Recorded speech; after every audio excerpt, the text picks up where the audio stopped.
My parents used my college fund to pay for my brother's rehab, so I moved out, built my life alone, and never spoke again. I'm a 25-year-old guy, and for as long as I can remember, I've been the easy child, the one who didn't make waves. The one who got A's, came home before curfew, said please and thank you, and never once made my parents cry from worry. I guess I thought being easy would eventually mean being seen. My older brother Jason was the opposite. Loud, reckless, charming in a dangerous kind of way. He was the kid who snuck out, got suspended, came home drunk at 16, and still somehow got called gifted because he could draw or play piano when he felt like it. Every family gathering was the same. Jason's got so much potential, and we just need to help him stay on track. Me? I was the afterthought. The placeholder son. I wasn't jealous, not exactly. I just figured if I kept doing the right things, someone would eventually notice. That if I stayed small and good and dependable, I'd earn my moment. The way some kids fantasize about fame, I fantasized about my parents turning to me and saying, "We're proud of you." By the time I was 14, I had a plan. I was going to be the first in our family to go to college. I'd been secretly researching scholarships, grinding through extra credit assignments, and picking up weekend shifts bagging groceries. Nobody asked me to, but nobody offered help either. My parents were too busy putting out Jason's fires to notice that I was building something quietly. One night, I overheard my mom on the phone with my aunt saying, "Jason's the one we really need to focus on. The other one, he's fine. He'll figure it out. The other one, that was me." And from that moment, I started to realize just how invisible I really was. I was 16 when I first found out they'd been saving for my college. It happened so casually. I was sitting at the kitchen table, filling out a scholarship form, when my mom looked over my shoulder and said, "You know, you don't have to stress too much. We've been putting money aside for you since you were a baby." She said it like it was no big deal, but to me, it felt like the clouds had cracked open. I remember staring at her, stunned. "Wait, really? Like an actual college fund?" She nodded and went back to stirring pasta, as if she hadn't just dropped a bomb on my entire worldview. For the first time, I felt like they saw something in me. Like maybe, just maybe, all those nights staying up to study while Jason snuck girls in through the basement window, maybe they mattered after all. From that day on, I worked even harder. I told myself they believe in me. They're investing in me. All I have to do is not mess this up. It wasn't just about escaping anymore, it was about proving them right. Meanwhile, Jason was spiraling again. Another DUI, another outpatient program. He moved back in and stole my laptop to pawn it for cash. I told my parents. They said, "Don't overreact. He's struggling. You don't know what addiction is like." I did know what it was like, at least the part where you lived in its shadow. Still, I let it go. I told myself just 2 more years. Get into college. Leave this house. Start fresh. I clung to that college fund like it was a life raft. I didn't know yet that it was already sinking. By the time senior year rolled around, I was laser-focused. While other kids were daydreaming about prom or blowing off steam after midterms, I was mapping my escape like it was a prison break. College wasn't just a next step. It was my lifeline. My one shot at becoming someone outside of Jason's shadow. I didn't tell my parents which schools I applied to. I didn't even ask them for help with the applications. After the way they dismissed my concerns about Jason pawning my laptop, I stopped assuming they were in my corner. Instead, I forged signatures where I needed to, used my friend Ethan's address for certain paperwork, and typed essays on borrowed library computers after work. I remember the night I got accepted to my dream school. Full acceptance, out of state, a reputable engineering program. I stared at the email on my cracked phone screen, sitting alone in the break room of the gas station where I worked nights. I didn't cry. I didn't jump up and down. I just smiled for the first time in what felt like forever. That weekend, I told my parents. My dad was reading the paper. My mom was folding laundry. I said, "I got in. I'm going to UMass." I waited. A beat passed. Then my mom said, "That's great, honey," with the same tone she'd use if I told her I'd cleaned my room. My dad grunted something like, "Good for you." I tried to ignore the chill that crept in. I told myself maybe they were just tired or surprised or didn't know how to show excitement. But there was something else in the room that something I couldn't quite name. Like they already knew something I didn't. It was 2 weeks after my acceptance. Letter when everything changed. I was coming home late from a shift at the gas station. The house was dark except for the sliver of light leaking under the kitchen door. I figured my parents were still up, so I walked quietly, not wanting to be dragged into some half-hearted small talk. But as I passed the kitchen, I heard my mom whisper, "He doesn't need that kind of college anyway." I froze. My dad replied, "We don't have a choice. Jason's falling apart again. This new place, it's expensive, but they say it has a high success rate." I held my breath. My mom sighed. "We can use the fund. It was supposed to be for school, but he needs it more." The fund, my fund. I don't know how long I stood there. Time slowed like the air around me had turned to molasses. My hands were trembling and my legs felt rooted to the carpet. My dad added, "The other one will figure it out. He's smart. He always lands on his feet, the other one." That's what he called me, not my son. Not our youngest, just the other one. I backed away before I could hear more. Walked straight to my room in the dark. My chest was tight. My eyes burned. I didn't cry, not yet. I just lay there for hours, staring at the ceiling, trying to process what I'd just heard. They had taken the one thing I thought was mine. The one thing that meant they saw me, believed in me, invested in me, and they were going to hand it over to Jason without even telling me. A few days later, they called me into the living room like they were breaking bad news to a toddler. My mom sat on the edge of the couch, hands folded tight like she was bracing for impact. My dad didn't even look at me at first. He just stared at the floor. My mom started, "Sweetheart, we need to talk to you about something important." I didn't say a word. I already knew what was coming. She continued, "Jason's not doing well. He's in trouble again. This new facility has amazing reviews. It could really turn things around for him." I waited, silent. I could feel the blood pounding in my ears. Then my dad said it. "We've decided to use the college fund to cover his treatment. We've decided, like I was never part of it. Like my future was something they could auction off at their convenience." My voice came out quiet, but shaking. "So I don't get to go to school?" My mom rushed in. No, of course you still can. You're so smart, you'll figure something out. Community college, scholarships, maybe a gap year." My dad added, "Jason didn't choose to be this way. Addiction is a disease. He needs help more than you need." "Classes," I swallowed hard. "You saved that money for me. You told me that." She winced like I'd slapped her. "We didn't think it would come to this. But family comes first." That was the moment I knew I wasn't family. Not in the way Jason was. I stood up, walked to my room, and closed the door. I didn't yell. I didn't cry, but inside me something shifted. Something cracked open, and it was only just beginning. I didn't sleep that night. I just lay there staring at the ceiling, letting the numbness settle into my bones. I think something in me broke. Not loudly, not in a dramatic explosion, but like a hairline crack in glass. Silent. Spreading. I realized that no matter how many gold stars I earned or how quietly I played by the rules, I was never going to be enough for them. So I got up before sunrise and started packing. I moved slow, deliberate. A duffel bag for clothes. My backpack for the essentials. Laptop, notebooks, old documents. I left behind anything that felt like it belonged to that house. That version of me. I didn't even bother saying goodbye. On the kitchen table, I left a note. 4 words, "Thanks. I'm done now." I didn't wait to see their reaction. I took a bus across town and crashed at my friend Ethan's apartment. His place was cramped. 2 guys already shared the living room, but he didn't ask questions. Just cleared a corner for me and handed me a blanket. That night, I ate instant noodles and stared at the ceiling of a stranger's couch.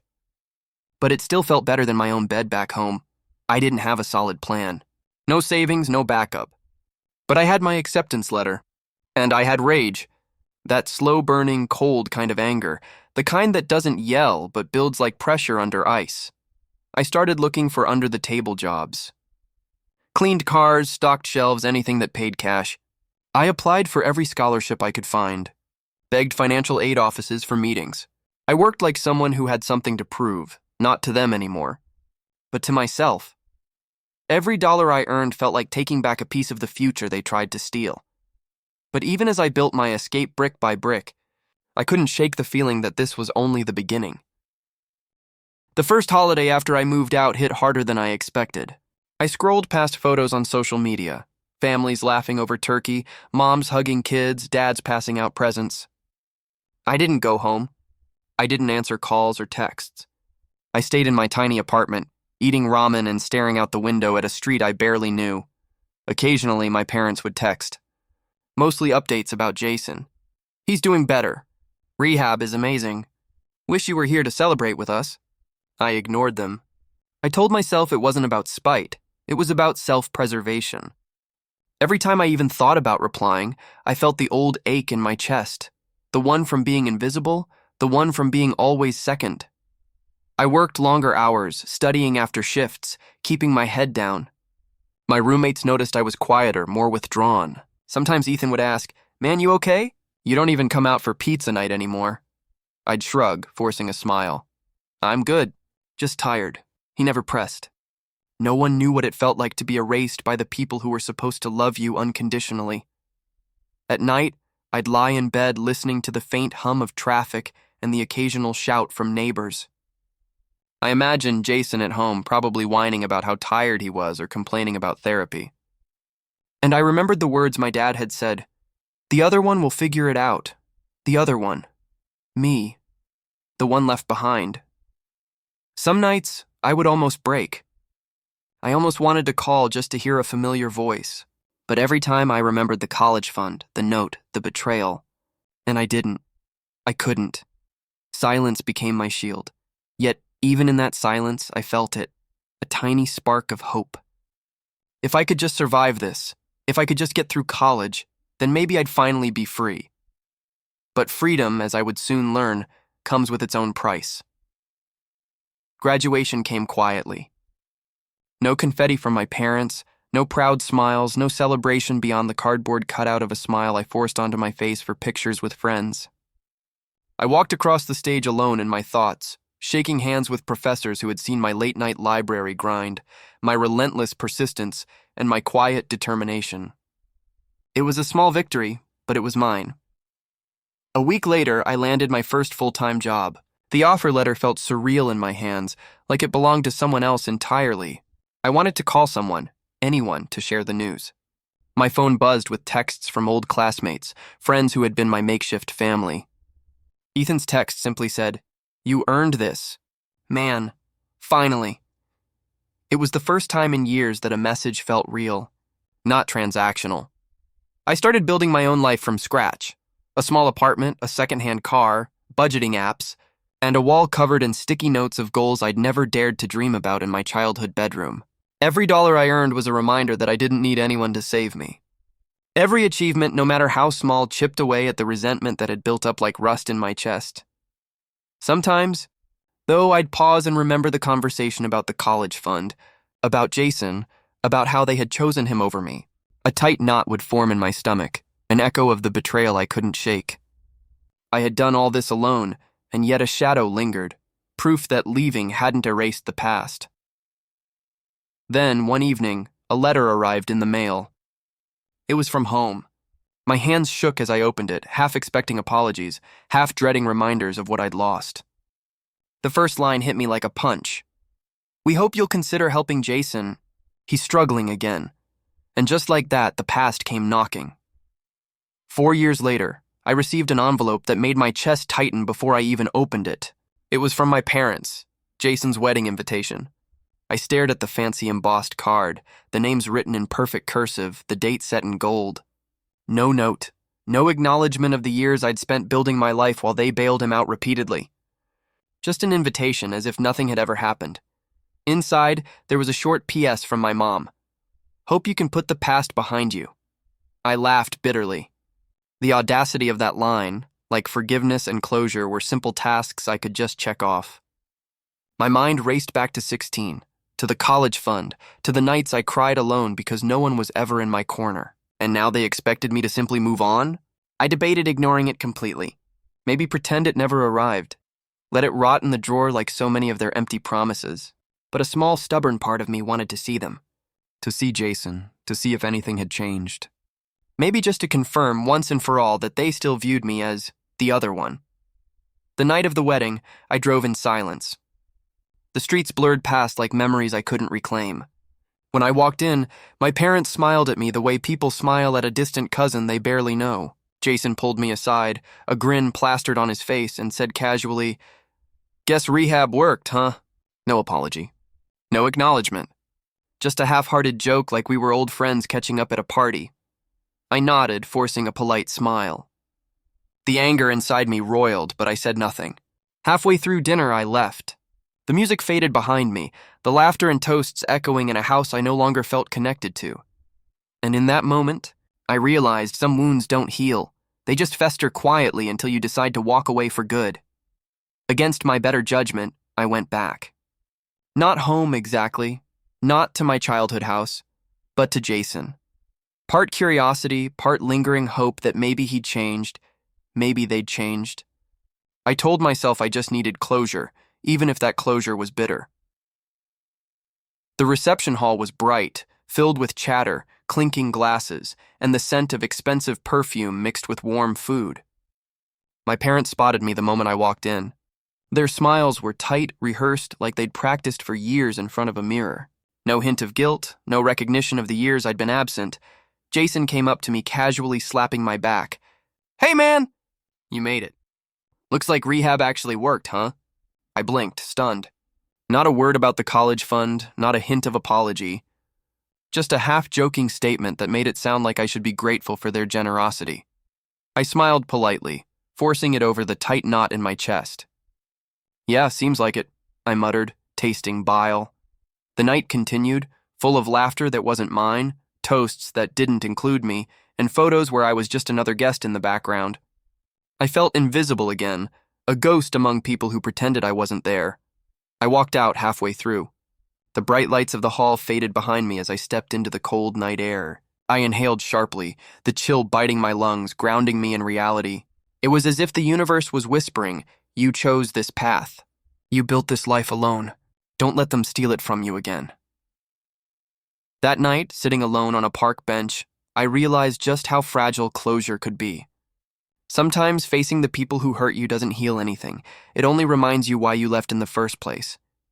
And yet, I couldn't shake the uneasy feeling that my past wasn't done with me. A year later, it happened again. Jason relapsed, harder than ever. Rehab wasn't sticking. My parents were desperate, and this time the treatment was even more expensive. I hadn't shared my address with them, hadn't told them where I'd settled, but somehow they found me. The knock at my door came late evening. I opened it to see my dad, looking older, worn down by guilt, or maybe by the stress of handling Jason. My mom stood behind him, clutching her purse like armor. They didn't even wait for greetings. "We need your help," my dad said, voice tight with urgency. "We've tried everything else, but we can't afford another facility. You've done so well for yourself. You can help Jason now." I froze. The weight of the words crushed me. My first instinct was rage, pure cold fury that coiled tight in my chest. They hadn't apologized for the college fund, for the years they ignored me, for the countless nights I'd cried alone. And now, after all I'd built for myself, they expected me to be their financial savior? I opened my mouth to say something, but nothing came out. My dad's eyes pleaded, my mom's trembled. I could hear Jason's voice in the background on the phone, whining about how hard his life had become. And it hit me. I was still the other one. The backup. The safety net. The bank. I shut the door. I didn't yell, I didn't cry. I just stood there, feeling the cold wooden frame press against my back, wondering how much longer I could carry the weight of their chaos without breaking. For a moment, I considered helping. Maybe just a little, but then I remembered the nights I spent scrambling, surviving, building a life alone, and that memory hardened into a single unyielding thought. I would not be used again, and in that moment I knew I had reached my rock bottom. After they left that night, I sat in the dark, staring at my hands. They were steady, too steady. I expected to shake with anger, to cry, to scream, but instead there was just a hollow stillness, like a room after the lights have gone out. I had spent years carrying their chaos like it was my responsibility, hoping that someday they'd look at me and finally see me. But they didn't come to apologize. They came to collect. I thought about all the times I almost broke but didn't. The nights of studying under flickering dorm lights while they poured money into Jason's next chance. The holidays spent alone, telling myself I'd chosen peace. The job offers, milestones, victories, all celebrated in silence. And now they had the nerve to show up and ask me to sacrifice again, like the years in between hadn't happened. I stood up, walked over to the mirror, and stared at myself. I barely recognized the person looking back. I wasn't the quiet, invisible kid anymore. I wasn't the one waiting for approval. I was a man who built his life from nothing, and I was done being the safety net for people who never once held me up. When my phone buzzed, it was a text from my dad. "We're disappointed. You've changed. Family helps family." I stared at it for a long time. Then I deleted the message and blocked both their numbers. The weight lifted instantly, like cutting the last fraying thread that tied me to a sinking ship. But as the silence settled, a strange sadness crept in. Not for what I lost, because I'd lost it long ago, but for the hope I'd kept alive far too long. This was my rock bottom. Not broken or screaming, but finally, fully done. And in that quiet, something inside me shifted for good. The years that followed were quieter, but not in the way my childhood was. This quiet wasn't about being invisible. It was about peace. I poured myself into my work, climbing the ladder at my company, earning respect not because I was the easy one, but because I deserved it. I found friends who saw me for who I was, not who they wanted me to be. I started therapy, something I'd once scoffed at, and slowly began unpacking the weight I'd carried since I was a teenager. My apartment became a sanctuary. No shouting, no slammed doors, no whispered conversations about how I'd figure it out. I filled the walls with plants, warm lights, and music. There were nights when loneliness crept in, like when I got sick and realized there was no mom to call, no dad to bring soup. Watching my friends lean on their parents so easily sometimes stung like salt in a wound. But I reminded myself, peace was better than pretending. Ethan eventually moved out, but our friendship stayed strong. My chosen family expanded, people who cheered for me, who showed up without strings attached. One friend hugged me after a work promotion and said, "You've built everything on your own. That's incredible." And for the first time, I actually believed it. The ghosts of my family lingered sometimes, like faint echoes in an empty room. Birthdays passed without calls. Holidays were just another day, and honestly, that was okay. I didn't need their approval anymore. I had something far more valuable, a life that wasn't defined by their chaos, but peace has a way of being interrupted. And one afternoon, out of nowhere, a letter arrived from my parents' address. I held it in my hands for a long time, my heartbeat picking up like it used to when I was 16. The envelope sat on my kitchen counter like a trap.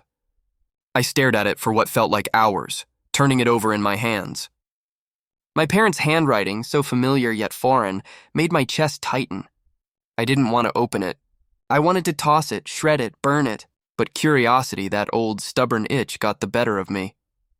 Inside was a short, carefully worded note. "We're sorry for the past. Jason is in long-term care now. We would like to reconnect if you're willing." The words were neat, polite, almost clinical. No real acknowledgement of what they'd done, no mention of the college fund, no apologies for years of neglect, nothing about the nights I cried alone while they bailed him out. Just a request. I felt a wave of anger and sadness hit me all at once. Part of me wanted to scream at the paper, rip it up and throw it away. Another part, a smaller, weary part, wanted to fold it back up and imagine they hadn't written it at all. My hands trembled. I wanted closure, but not from them. Not when they hadn't changed. I thought back to all those milestones I'd celebrated alone. My first job, my graduation, the apartments I'd rented, the independence I'd carved out from scratch. None of it had involved them. And now, after 6 years, they were trying to waltz back in like nothing had ever happened. I left the letter on the counter. I didn't respond. I didn't text. I didn't call. I didn't even think about it for the next few days. And yet the weight of their attempt, half-hearted as it was, lingered. Some wounds don't heal because of apologies. They heal because you choose to stop letting them control you, and I had finally learned to choose myself.